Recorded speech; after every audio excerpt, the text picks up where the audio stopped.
Hello everyone. आज हम UP TET के सीडीपी का प्रीवियस ईयर देखने जा रहे हैं। ये दूसरा वाला प्रीवियस ईयर है हमारा, जो कि है 2018 का। इससे पहले वीडियो में हमने 2021 का देखा था। ठीक है, तो क्वेश्चंस अपने स्टार्ट करते हैं। पहला क्वेश्चन है, कोहलर यह सिद्ध करना चाहता था कि सीखना सीखना क्या है कोहलर के अकॉर्डिंग। एक ऐसी स्थिति है जिसमें व्यक्ति पशु से श्रेष्ठ है, स्वायत्त यादृच्छिक क्रिया है, संज्ञानात्मक संकार्य है और परिस्थिति के विभिन्न अंगों का प्रत्यक्षीकरण है। तो कौन सा आंसर आपके अकॉर्डिंग होना चाहिए? इसमें आंसर हो जाएगा थर्ड। यह एक संज्ञानात्मक संकार्य है। ठीक है। नेक्स्ट क्वेश्चन, किसी भी नई भाषा को सीखने के लिए कहाँ से प्रारंभ किया जाना चाहिए? फर्स्ट इज अक्षरों व शब्दों के मध्य साहचर्य से, मतलब अक्षरों के और शब्दों के बीच में बॉन्डिंग होनी चाहिए, कोरिलेशन होना चाहिए। वाक्यों के निर्माण से, क्या एकदम वाक्य बनाना सीख जाते हैं जब कोई भाषा सीखनी होती है? तीसरा ऑप्शन है शब्दों के निर्माण से, एकदम से शब्दों का निर्माण भी नहीं आता है, और इनमें से कोई नहीं। तो इसका करेक्ट आंसर हो जाएगा नंबर वन, अक्षरों व शब्दों के साहचर्य से। उनके मध्य जब साहचर्य होगा और कोरिलेशन होगा, बॉन्डिंग होगी, तभी नई भाषा को सीखा जा सकता है। ठीक है। नेक्स्ट क्वेश्चन, समावेशी कक्षा में किस प्रकार के छात्र या किस प्रकार का छात्र सम्मिलित या शामिल होते हैं? तो समावेशी कक्षा, इंटीग्रेटेड क्लास किसको बोलते हैं? केवल विशिष्ट छात्र होते हैं उसमें, सामान्य और विशिष्ट छात्र होते हैं, केवल सामान्य छात्र होते हैं, बहुभाषी और प्रतिभाशाली छात्र होते हैं। तो कौन सा आना चाहिए इंटीग्रेटेड में? बताइए आपके अकॉर्डिंग कौन सा हो जाएगा सही? तो इसमें आ जाएगा answer number question option number two, सामान्य और विशिष्ट छात्र दोनों को इंक्लूड किया जाता है। समावेशी मतलब समावेश किस किस का होता है? सामान्य छात्रों का और विशिष्ट छात्रों का। ठीक है, उनको एक साथ शिक्षा दी जाती है। नेक्स्ट क्वेश्चन, अधोलिखित में गणित संबंधी अधिगम अक्षमता को कौन सा पद परिभाषित करता है? ये आप इसमें नोट डाउन करिएगा, गणित संबंधी पूछा हुआ है, मैथ्स रिलेटेड।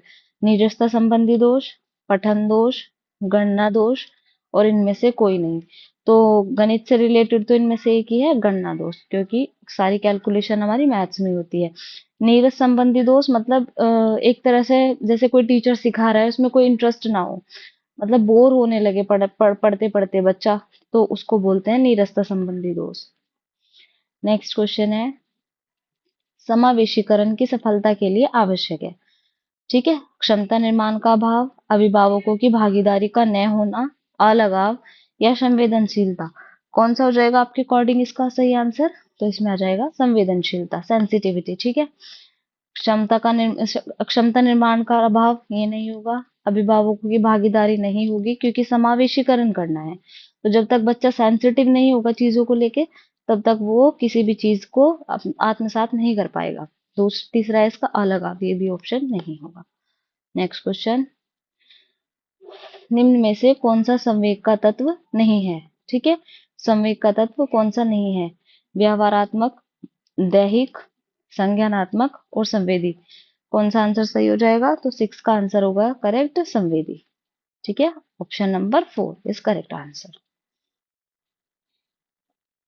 संज्ञानात्मक क्षेत्र का सही क्रम है। ठीक है, संज्ञानात्मक क्षेत्र जो होता है, ये ब्लूम्स की टेक्सोनोमी से क्वेश्चन है, तो एक तरह से उसके सारे स्टेप्स पूछे हुए हैं।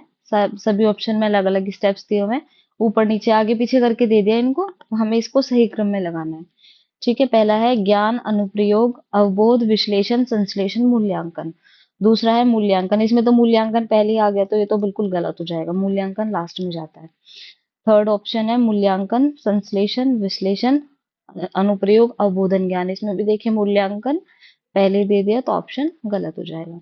नेक्स्ट है ज्ञान, अवबोध, अनुप्रयोग, विश्लेषण, संश्लेषण, मूल्यांकन। अब इन दोनों में से बताइए, ये वाला करेक्ट हो जाएगा या ये वाला? तो क्वेश्चन नंबर 7 का करेक्ट आंसर है आंसर नंबर ऑप्शन नंबर 4। ठीक है, आंसर हो जाएगा इसका ऑप्शन नंबर 4, ज्ञान, अवबोध, अनुप्रयोग, विश्लेषण, संश्लेषण, मूल्यांकन। नेक्स्ट क्वेश्चन, निम्न में से कौन सी अच्छे शिक्षण की विशेषता नहीं है? नहीं पे फोकस कीजिएगा, नहीं पूछा हुआ है। ठीक है, नहीं है। स्वेच्छाचारी, जनतांत्रिक, सहानुभूतिपूर्ण और वांछनीय सूचनाएं देने वाला। तो कौन सा हो जाएगा सही आंसर? स्वेच्छाचारी। ठीक है, शिक्षण की विशेषता जनतांत्रिक भी होती है, मतलब लोगों को ध्यान में रख के, एक तरह से बच्चों को ध्यान में रख के तब शिक्षा दी जानी चाहिए। सहानुभूतिपूर्ण होनी चाहिए और वांछनीय सूचनाएं देने वाला होना चाहिए। ठीक है, ऐसा नहीं है जो सूचनाएं टीचर को देनी है, जो नॉलेज देनी है, बस वही देते जा रहा है, बच्चों की कोई कुछ सुनी नहीं जा रही है। तो नेक्स्ट क्वेश्चन आता है हमारा, अभिप्रेरणा का प्रत्याशा सिद्धांत किसके द्वारा दिया गया? अभिप्रेरणा का प्रत्याशा सिद्धांत, ऑप्शन देखते हैं, विक्टर ब्रूम, मास्लो, हर्जबर्ग और स्किनर। कौन सा हो जाएगा सही आंसर? नाइन्थ का हो जाएगा विक्टर ब्रूम। ठीक है, ये आपको एज इट इज याद करना पड़ेगा, तो ये सारे हमारे रॉन्ग आंसर हो जाएंगे। नेक्स्ट क्वेश्चन, अग्रिम व्यवस्थापक प्रतिमान किस परिवार से संबंधित है? कौन सा अग्रिम व्यवस्थापक प्रतिमान मॉडल दिया हुआ है, तो ये मॉडल किसका है? क्वेश्चन 10 के ऑप्शन देखते हैं, वैयक्तिक, सामाजिक अंतःक्रिया, सूचना प्रक्रियाकरण, व्यवहार परिमार्जन। तो 10th का कौन सा सही हो जाएगा? सूचना प्रक्रियाकरण। ठीक है, इसका ऑप्शन हो जाएगा थर्ड सही, सूचना प्रक्रियाकरण। चलिए नेक्स्ट क्वेश्चन पे चलते हैं। नेक्स्ट क्वेश्चन क्या है? कोशलों के स्थानांतरण के लिए कौन सा उपयोगी है? ठीक है, कोशलों का स्थानांतरण, कौशल अंतरण एक गति है न कि उद्देश्य, रेखीय अभिक्रम, नेक्स्ट है शाखीय अभिक्रम, और नेक्स्ट है तैयारी और अर्जन। तो कोशलों के स्थानांतरण के लिए क्या जरूरी है? तो हमारे क्वेश्चन नंबर 11 का कौन सा आंसर सही हो जाएगा? कौशल अंतरण एक गति है न कि उद्देश्य। ठीक है, नेक्स्ट क्वेश्चन देखते हैं, निम्न में से कौन सा शिक्षण का सूत्र नहीं है? ठीक है, शिक्षण का सूत्र, ऑप्शन देखते हैं, सरल से कठिन की ओर, अनिश्चित से निश्चित की ओर, दृश्य से अदृश्य की ओर, और निगमन से आगमन की ओर। तो देखिए, सरल से कठिन की ओर ये भी इसका सूत्र होता है, अनिश्चित से निश्चित निश्चित की ओर भी सूत्र होता है, और दृश्य से अदृश्य की ओर भी सूत्र होता है। लेकिन ये वाला जो है, इसमें इसका उल्टा होता है, ये आगमन से निगमन की तरफ होता है, इंडक्टिव टू डिडक्टिव मेथड। ठीक है, इसमें क्या होता है, पहले बच्चे को एग्जाम्पल सिखाया जाता है आगमन में और निगमन में, फिर उसके बाद डेफिनेशन सिखाई जाती है। तो इसमें उल्टा लिखा हुआ है, पहले डेफिनेशन और फिर एग्जाम्पल। ऐसे नहीं, पहले बच्चे को एग्जाम्पल सिखाएंगे और उसके बाद डेफिनेशन देंगे उसकी। इससे जो लर्निंग होती है वो स्टेबल हो जाती है एक तरह से। ठीक है, तो ये वाला ऑप्शन सही हो जाएगा, क्योंकि इसमें गलत पूछा हुआ है, नहीं पूछा हुआ है ना, तो ये वाला सही हो जाएगा फोर्थ। नेक्स्ट क्वेश्चन देखते हैं, सूक्ष्म शिक्षण चक्र का प्रथम पद होता है। सूक्ष्म शिक्षण चक्र मतलब माइक्रो टीचिंग का पहला स्टेप पूछा हुआ है, कौन सा होता है?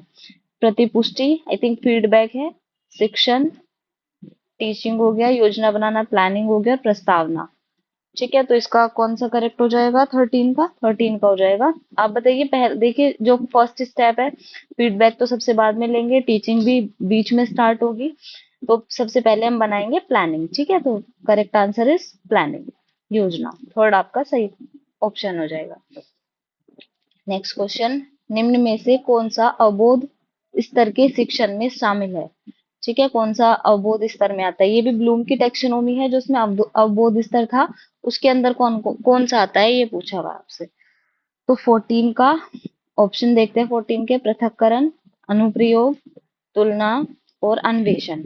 अन्वेषण होती है खोज करनी। ठीक है, तो 14 का कौन सा हो जाएगा करेक्ट आंसर? 4 हो जाएगा, अन्वेषण खोज। नेक्स्ट क्वेश्चन, शैक्षिक सुधारों में प्रभावी विकेंद्रीकरण तभी संभव होगा। ठीक है, इसके कुछ आपके ऑप्शन दिए हुए हैं, ये पढ़ते हैं पहले, फिर इनमें से देखते हैं कौन कौन से ठीक हैं। जब खंड व संकुल संदर्भ केंद्रों की भागीदारी बढ़े, स्थानीय संदर्भ व्यक्ति उपलब्ध हो, अध्यापकों के पास संसाधन हो, प्रासंगिक सामग्री भी मौजूद हो। तो तीनों में से देखते हैं कौन कौन से ठीक हो जाएंगे आपके। तो क्वेश्चन नंबर 15, पहला या तीसरा, मतलब जब खंड व संकुल संदर्भ केंद्रों की भागीदारी बढ़े और अध्यापकों के पास संसाधन और प्रासंगिक सामग्री भी मौजूद हो। पहला या दूसरा, दूसरा या तीसरा, या फिर तीनों ही सही हो जाएंगे। तो शैक्षिक सुधारों में प्रभावी विकेंद्रीकरण तभी संभव होगा जब आपके तीनों के तीनों ऑप्शन ये अप्लाई होंगे, लागू होंगे। ठीक है, तो इसके ऑप्शन नंबर 4 करेक्ट हो जाएगा, मतलब तीनों ही सही है इसमें। ठीक है, नेक्स्ट चलते हैं। एक छात्र पढ़ा रहा है, उसका नाम लेकर किसी ने बुलाया, निम्न में से किस संवेदना द्वारा वह छात्र अपनी अनुक्रिया प्रकट करेगा। एक छात्र पढ़ रहा है, पढ़ा रहा है नहीं पढ़ रहा है, एक छात्र पढ़ रहा है, उसका नाम लेकर किसी ने बुलाया, किसी ने उसको बुलाया, वो पढ़ रहा है, तो निम्न में से किस संवेदना द्वारा वह छात्र अपनी अनुक्रिया प्रकट करेगा। दृष्टि संवेदना, स्पर्श संवेदना, ध्वनि संवेदना, प्रत्यक्ष संवेदना। ठीक है, तो आप देखिए किसी ने बुलाया, तो कोई अगर आपको आवाज लगा रहा है तो आप देखेंगे या सुनेंगे। दृष्टि संवेदना तो नहीं होगा। स्पर्श, कोई छू के आपको बुला थोड़ी रहा है, आवाज लगा के बुला रहा है। प्रत्यक्ष डायरेक्ट सामने हो गया, तो हाँ इसमें करेक्ट आंसर हो जाएगा, ऑप्शन हो जाएगा ध्वनि संवेदना, मतलब सुनकर, इसमें सुनने वाली सेंसिटिविटी आ जाएगी। नेक्स्ट क्वेश्चन, पियाजे के सिद्धांत के अनुसार प्राक संक्रियात्मक अवस्था की अवधि क्या है। ठीक है, प्राक संक्रियात्मक 4 अवस्थाएं होती है इनकी, एसपीसीएफ पिछले वाले उसमें बताया भी था आपको। तो प्राक संक्रियात्मक पूछा हुआ है, कौन सा करेक्ट आंसर हो जाएगा इसमें, 17 का तो 3 आंसर करेक्ट हो जाएगा। 2 to 7 पहली स्टेज होती है 0 to 2, नेक्स्ट होती है 2 to 7, थर्ड होती है 7 to 11 और फोर्थ होती है 11 अबोव। ठीक है, ये हमारी सेंसिटिव मोटर है, ये साइको सोशल है एसपी, और ये सी कॉग्निटिव, और ये होती है फॉर्मल हमारी। ठीक है, तो इसमें ये वाली पूछी हुई है आपकी, कौन सी, 2 to 7, ये वाली। निम्न में से कौन सी बात की बाल्यावस्था के बौद्धिक विकास की विशेषता नहीं है। इसमें भी नहीं पूछा हुआ है, बाल्यावस्था के बौद्धिक विकास की विशेषता नहीं है। भविष्य की योजना की सूझबूझ, विज्ञान की काल्पनिक कथाओं में अधिक रुचि, बढ़ती हुई तार्किक शक्ति और काल्पनिक भय का अंत। तो देखिए बाल्यावस्था के बौद्धिक विकास की इनमें से कौन सी विशेषता नहीं है, तो आपका 18 का करेक्ट आंसर हो जाएगा भविष्य की योजना की सूझबूझ। ठीक है, विज्ञान की काल्पनिक कथाओं में अधिक रुचि, ये नहीं होगा, ये बाद में होती है, ये भी नहीं होगा, और बढ़ती हुई तार्किक शक्ति, ये भी नहीं होगा। ठीक है, बौद्धिक विकास से रिलेटेड पूछा हुआ है ना, तो ये हो जाएगा करेक्ट आंसर भविष्य की योजना की सूझबूझ। नेक्स्ट क्वेश्चन देखते हैं, इनमें से कौन मनोवैज्ञानिक भाषा विकास से संबंध है। ठीक है, मनोवैज्ञानिक भाषा विकास से रिलेटेड कौन सा है, ये देख लीजिए बस। पावलव है, बिनेट है, मास्लो है, या फिर चोम्स्की है। तो 19 का आपका, देखिए अगर कहीं भी स्पेसिफिकली भाषा विकास से रिलेटेड कोई भी इस तरह से पूछता है तो उसमें नाम आता है चोम्स्की का। इन्होंने भाषा को लेकर एक ये फॉर्म दिए हुआ है, लैड, लैड है। ठीक है, ये कहते हैं कि बच्चे में जो लैड होता है ना, जन्म से विकसित होता है, लैंग्वेज एक्विजिशन डिवाइस, इसकी फुल फॉर्म होती है लैंग्वेज एक्विजिशन डिवाइस। ये किसने दिया है, ये चोम्स्की ने दिया है। बच्चे की ये जन्मजात शक्ति होती है, मतलब जो बच्चा होता है वो भाषा का विकास उसमें बचपन से ही, मतलब कहते हैं पैदाइशी वो लेकर उत्पन्न होता है। तो लैड एक डिवाइस, मतलब कोई डिवाइस नहीं है, बस एक इन्होंने एक नाम दिया हुआ है कि लैड जो एक पावर है वो बच्चे के अंदर होती है। ठीक है, लैंग्वेज एक्विजिशन डिवाइस, तो इसको हमेशा किससे कनेक्ट करेंगे, चोम्स्की से। तो भाषा के लिए अगर कोई भी स्पेसिफिकली पूछा जाए आपसे तो चोम्स्की का नाम आ जाएगा, नोम चोम्स्की। ठीक है, नेक्स्ट क्वेश्चन पे चलते हैं। थॉर्नडाइक ने अपने सिद्धांत को किस शीर्षक से सिद्ध किया। ठीक है, बस एक तरह से थॉर्नडाइक का जो सिद्धांत है उसका नाम पूछा हुआ है, थोड़ा क्वेश्चन चेंज करके दे दिया इन्होंने। तो 20 के ऑप्शंस देखते हैं। संज्ञानात्मक अधिगम, अधिगम के प्रयास एवं भूल का सिद्धांत हो जाएगा, संकेत अधिगम, या फिर स्थान अधिगम। तो कौन सा करेक्ट आंसर हो जाएगा, तो इनका है थॉर्नडाइक का है अधिगम के प्रयास एवं भूल का सिद्धांत। ठीक है, ये संज्ञानात्मक ये नहीं है, संकेत अधिगम नहीं होगा, स्थान अधिगम नहीं होगा। ठीक है, गिरोह अवस्था किस आयु वर्ग एवं विलंब विकास से संबंधित है। गिरोह अवस्था, ठीक है, टोली वाली अवस्था पूछी गई है आपसे। ठीक है, ऑप्शन है 16 to 19 वर्ष एवं नैतिकता, 3 to 6 वर्ष एवं भाषा, मतलब 8 से 10 वर्ष एवं समाजीकरण, और 16 से 19 वर्ष एवं संज्ञानात्मक। तो गिरोह जो टोली वाली अवस्था होती है कौन सी है इनमें से, तो 21 का करेक्ट आंसर हो जाएगा 8 से 10 वर्ष एवं समाजीकरण। जो ये 8 से 10 वर्ष की आयु में जो बच्चा होता है वो उस वाली अवस्था को टोली की अवस्था या फिर गिरोह की अवस्था कहा जाता है। ठीक है, इसको गैंग एज भी बोलते हैं। नेक्स्ट क्वेश्चन 22, पियाजे के अनुसार संज्ञानात्मक विकास की तृतीय अवस्था कौन सी है। ठीक है, अभी बताई थी मैंने, SPCF, sensory motor, psycho social, और ये है हमारी कॉग्निटिव, फॉर्मल। तो सी कॉग्निटिव स्टेज हो जाएगी। तो इसके अकॉर्डिंग 22 का करेक्ट आंसर क्या हो जाएगा? तो औपचारिक संक्रिया अवस्था, पूर्व संक्रिया अवस्था, मूर्त, ये ना कॉग, ये वाली हो जाएगी मूर्त संक्रिया अवस्था। और संवेदनात्मक कामक अवस्था नहीं, ये भी नहीं होगी, तो पहली है हमारी, ये भी नहीं होगी, ये भी नहीं होगी, लास्ट वाली है औपचारिक। थर्ड आपका करेक्ट आंसर हो जाएगा मूर्त संक्रिया अवस्था। ठीक है, नेक्स्ट क्वेश्चन। निम्न में से अधिगम में योगदान देने वाले मनोवैज्ञानिक कारकों में कौन सा शामिल नहीं है? किसमें योगदान देने वाले? अधिगम में। यहाँ पे आपको ध्यान देना है, मनोवैज्ञानिक कारकों में कौन सा शामिल नहीं है, ठीक है, कौन सा इंक्लूड नहीं होता है। अधिगम की इच्छा, नेक्स्ट हो जाएगा आपका प्रेरणा। देखिए, अधिगम की इच्छा ही नहीं होगी तो बच्चा लर्न कैसे करेगा, कुछ चीज सीखेगा कैसे? प्रेरणा, मोटिवेशन भी होना जरूरी है, इंटरेस्ट भी होना जरूरी है। ये इतना जरूरी नहीं है विषय वस्तु का स्वरूप, क्योंकि ये हमारा मनोवैज्ञानिक से रिलेट नहीं करता है। सारे के सारे मनोवैज्ञानिक है, बट ये इससे रिलेट नहीं करता है, इसलिए ये वाला करेक्ट आंसर हो जाएगा, ये वाले रॉन्ग हो जाएंगे। नेक्स्ट, निम्न में से सामाजिक मूल्य कौन सा है?